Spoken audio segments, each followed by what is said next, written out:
আসসালামু আলাইকুম। মাথায় ২ টা ট্রফির প্রেশার।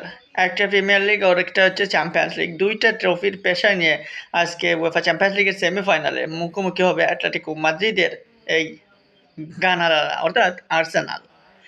উয়েফা চ্যাম্পিয়ন্স লিগের ফার্স্ট লেগ চলবে আজকে সেমিফাইনালে। সেখানে অ্যাটলেটিকো মাদ্রিদ এবং আর্সেনালকে নিয়ে যদি ম্যাচ প্রিভিউ করেন বা কিছু বলতে চান, তাহলে ঘুরে ফিরে আসবে যে আর্সেনাল এবং এই অ্যাটলেটিকো মাদ্রিদ এবার তারা প্রথম উয়েফা চ্যাম্পিয়ন্স লিগে ফাইনালে উঠার হাত যে বড় একটা সুযোগ, এবং সেই সুযোগটা লুফে নিতে পারলে যে দল চ্যাম্পিয়ন হবে সেই দলই হবে ফার্স্ট মেইডেন চ্যাম্পিয়ন।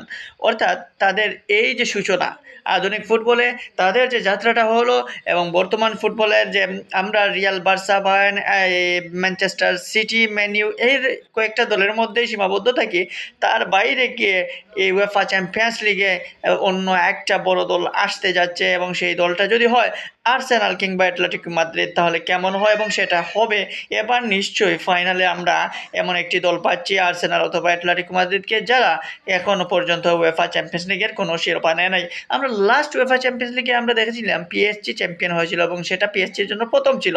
সো নতুন নতুন শিরোপাধারী দলগুলো আসতেছে এবং নতুন নতুন ফুটবল শক্তি পাতেছে, তাতে করে ফুটবলের যে সৌন্দর্য সেটা আরও বৃদ্ধি পাচ্ছে। আমরা গতকালকে যদি আমরা দেখি একটা সেমিফাইনালে এই বায়ার্ন মিউনিখ এবং পিএসজি, সেটা কি দারুণ একটা সেমিফাইনাল ছিল, চোখের শান্তি ছিল। সেই ম্যাচের কথা কেউ বলে নাই, কেউ বলবেও না। ঠিক তেমনি আজকে অ্যাটলেটিকো মাদ্রিদের এবং এই আর্সেনালের খেলাটাও কেউ বলার কথা না। এই লেভেলের খেলা আমরা আশা করব যে হবে। সো এখানে দারুণ কিছু কম্বিনেশন থাকবে দুইটা দলেরই, এবং দুইটা দলেরই কিছু প্লেয়ার রয়েছে যাদের দিকে তাকিয়ে রয়েছে ফুটবল ফ্যানরা। অ্যাটলেটিকো মাদ্রিদ রিসেন্টলি যদি তাদের খেলা দেখেন, তাহলে প্রত্যেকটা লাস্ট 5 ম্যাচে তারা 4টাই হেরে বসে আছে। শুধুমাত্র তাদের স্পেশাল সাফল্য বলতে এই কোয়ার্টার ফাইনালে উয়েফা চ্যাম্পিয়ন্স লিগে বার্সেলোনাকে হারানো, এবং সেই বার্সেলোনাকে হারানোর পর এই অ্যাটলেটিকো মাদ্রিদ কিন্তু আর তেমন কোমর শক্ত করে মাঠে টিকে থাকতে পারে নাই, তেমন ভালো কিছু অর্জন করতে পারে নাই বা ভালোভাবে জয় নিয়ে আসতে পারে নাই। এই বার্সেলোনাকে হারানোটাই তাদের সবচেয়ে লাস্ট রিসেন্ট যে পারফরমেন্স, সেই পারফরমেন্সের মধ্যে অন্যতম সেরা। অপরদিকে আর্সেনাল একদম প্রিমিয়ার লিগের শিরোপার একদম খুব কাছেই ছিল, হঠাৎ করে ছন্দপতন, হঠাৎ করে তাদের অবস্থা এতই খারাপ হলো যে এই মুহূর্তে তাদের গাড়ে নিঃশ্বাস নিচ্ছে ম্যানচেস্টার সিটি। এই ম্যানচেস্টার সিটি একটা ম্যাচ কম খেলে 3 পয়েন্ট পিছনে 70 পয়েন্ট নিয়ে সেকেন্ড অবস্থানে রয়েছে, এবং আর্সেনাল রয়েছে ফার্স্ট অবস্থানে 73 পয়েন্ট নিয়ে।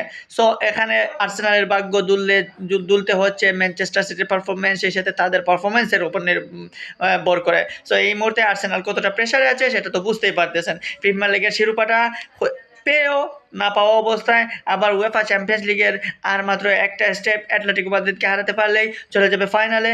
এই একটা সেশনে 2টা শিরোপা তাদের খুবই খুবই একদম কাছাকাছি। এই একটা সিজনের 2টা শিরোপা যদি আর্সেনাল না পায়, তাহলে আর্সেনাল ফ্যান যারা রয়েছে, আর্সেনাল ভক্ত যারা রয়েছে, কিংবা আর্সেনালের কোচ মিকেল আর্তেতা, তার জন্য হতাশার, এবং তার জন্য এই মুহূর্ত অত্যন্ত কঠিন হবে। কারণ এই মৌসুম শুরুর আগে এই আর্সেনালের আজ থেকে 1 সপ্তাহ বা 2 সপ্তাহ বা 1 মাস আগেই আপনি হয়তো ভাবতে পারতেন যে এই আর্সেনাল হয়তো এবার 3টা কিংবা 4টা ট্রফি পাবে। এফএ কাপে তারা হেরে বসলো কোয়ার্টার ফাইনালে, নতুবা এফএ কাপের ট্রফিটাও তাদের করে যাওয়ার কথা ছিল, কারণ যে ধরনের পারফরমেন্স করছিল আর্সেনাল। সব খুইয়ে বসে আছে আর্সেনাল এখন এই 2 ট্রফির আশায়, প্রিমিয়ার লিগ এবং UEFA champions league.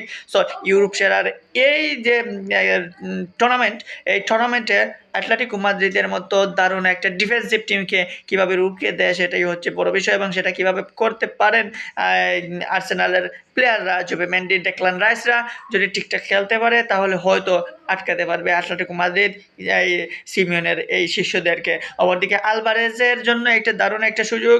Alvarez Atletico মাদ্রিদকে যে অবস্থানে নিয়েছেন, সেই অবস্থান থেকে ফাইনালে নিয়ে যাওয়ার, কারণ এই মৌসুম শেষে হয়তো আলভারেজ ছাড়তে হচ্ছে অ্যাটলেটিকো মাদ্রিদকে।